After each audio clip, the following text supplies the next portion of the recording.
Hi అండి, welcome to Jyothish kitchen. ఈ curry వచ్చేసి మిక్స్డ్ వెజ్ అండి. మిక్స్డ్ వెజ్ అంటే అరటికాయ, వంకాయ, ములక్కాడ మూడు కలిపి కర్రీ చేసి అందులో నేను ఎగ్ చేశానండి. చాలా ఎమ్మీగా ఉంటుంది. ఎందుకంటే చింతపండు ఉంటుంది కదా, పుల్ల పుల్లగా, కారం కారంగా, ఉప్పుగా భలే బాగుంటుంది టేస్టు. ఇది రైస్లోకి, రోటీలోకి, దేంట్లోకైనా బాగుంటుందండి. తయారీ విధానం చూసేద్దాం. ఇదిగోండి, మిక్స్డ్ వెజ్ కర్రీ కోసం నేను తీసుకున్న పదార్థాలు వంకాయలండి, రెండు పెద్దవి అన్నమాట. ఇంచుమించుగా పావు కేజీ పైనే ఉంటాయి రెండు వంకాయలు. కొద్దిగా చింతపండు నానబెట్టాను. ఒక చింతకాయ, అందులో ఇంకో సగము చింతకాయనర అన్నమాట. అంటే ఒక చిన్న నిమ్మకాయ సైజు చింతపండు నానబెట్టాను. రెండైతే అరటికాయలండి, ఒక చిన్న ఆనియన్, ఉల్లిపాయ అయితే చిన్నది, టమాటాలు అయితే రెండు మీడియం సైజు. ఇదేమో ములక్కాడ ఒకటే ఉంది నా దగ్గర. కొంచెం అటు ఇటుగా పర్వాలేదండి, ఎన్నుంటని వేసుకోవచ్చు. ములక్కాడ అయితే ఒకటే ఉంది. పచ్చిమిర్చి చీలికలు 5-6 వేసాను, ఎందుకంటే చిన్నవి అనమాట పచ్చిమిర్చి. అది కరివేపాకు. ఇదిగోండి, ఇవి నేను తీసుకున్న పదార్థాలు అనమాట. ఇప్పుడు వంట స్టార్ట్ చేద్దాం. ఇదిగోండి, నేను స్టవ్ ఆన్ చేసి గిన్నె పెట్టుకున్నాను. స్టవ్ మీద ఆయిల్ వేస్తున్నాను.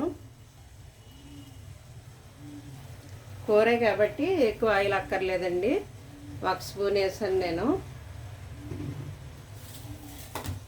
ఆయిల్ హీట్ అయిన తర్వాత ముందుగా నేను ఉల్లిపాయలు వేసేస్తాను.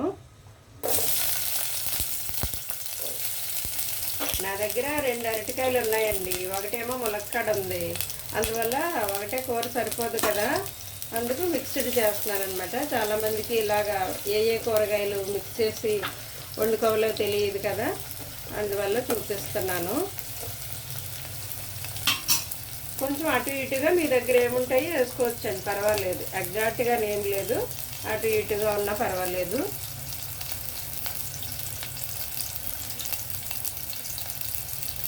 కొంచెం ఉల్లిపాయలు వేగనిద్దాము.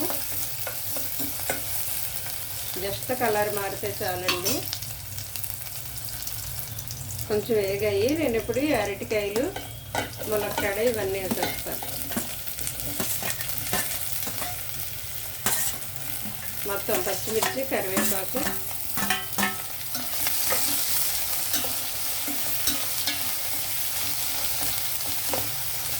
ఇదిగోండి టమాటా కూడా వేసేస్తున్నాను. ఇందులో ఇప్పుడు మనం సాల్ట్ వేద్దాం. చింతపండు వేస్తాను కాబట్టి నేను కూరకు సరిపడా ఒక 1/2 స్పూన్ వేసేస్తున్నానండి సాల్ట్. చింతపండులో పులుపు వల్ల కూర ఉప్పు తగ్గుతుంది కదా, అందువల్ల ఇప్పుడే వేసేస్తున్నాను. ఇదొక 1/2 స్పూను పసుపు. ఒకసారి మిక్స్ చేద్దాం.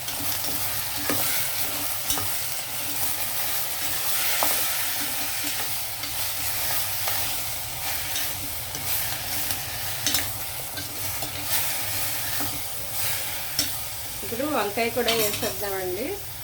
వంకాయలు నేను కడిగి కట్ చేసి తర్వాత నీటిలో వేసానండి, ఉప్పు నీటిలో. ఎందుకంటే వంకాయలు చేదుగా అయిపోతాయి, నల్లగా అయిపోతాయి కదా, అందువల్ల కోసిన తర్వాత మరలా నేను ఉప్పు నీటిలో వేసాను. అలా వేయాలండి, లేదంటే చేదుగా అయిపోతాయి వంకాయలు, నల్లగా అయిపోతాయి.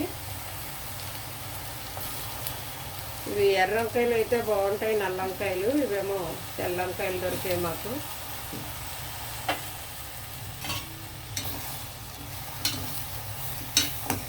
ఒకసారి అంతా కలిపేసిన తర్వాత కారం వేద్దామండి.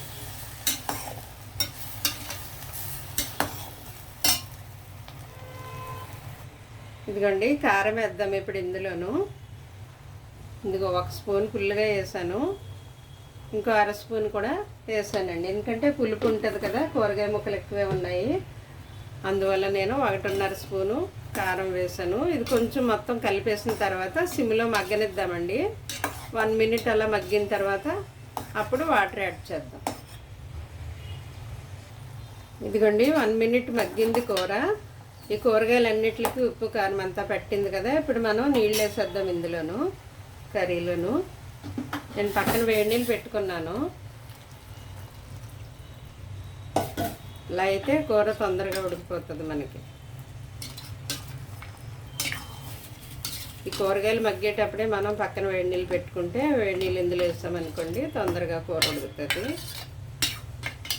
ఈ కూరగాయల ముక్కలన్నీ కొంచెం ఉడికిన తర్వాత అప్పుడు చింతపండు వేయాలి. అందాక మీడియం ఫ్లేమ్లో ఉడకనివ్వాలి.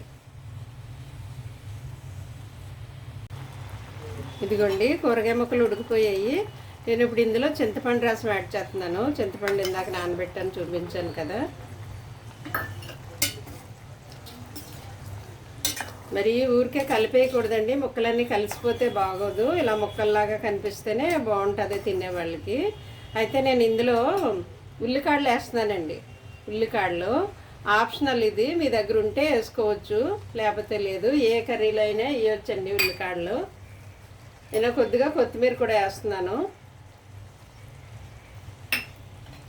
ఇవన్నీ కలిపేసి ఒక్క నిమిషం మళ్ళీ అలాగే కూర సిమ్లోనే ఉండనిద్దామండి. ఎందుకంటే ఆల్రెడీ ఉడికిపోయింది.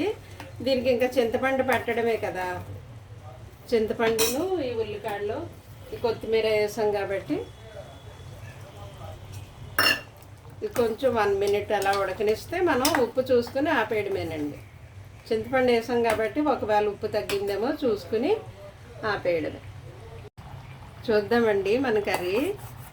ఇదిగా అయిపోయిందండి. పులుపు అంతా ఇట్లకి పట్టేసే ఉంటుంది. అయితే నేను ఇందులో ఎగ్స్ వేస్తున్నానండి. ఎగ్స్ ఉడకబెట్టి ఉంచుకున్నాను నేను. ఇలా ఘాట్లు పెట్టేసి వీటికి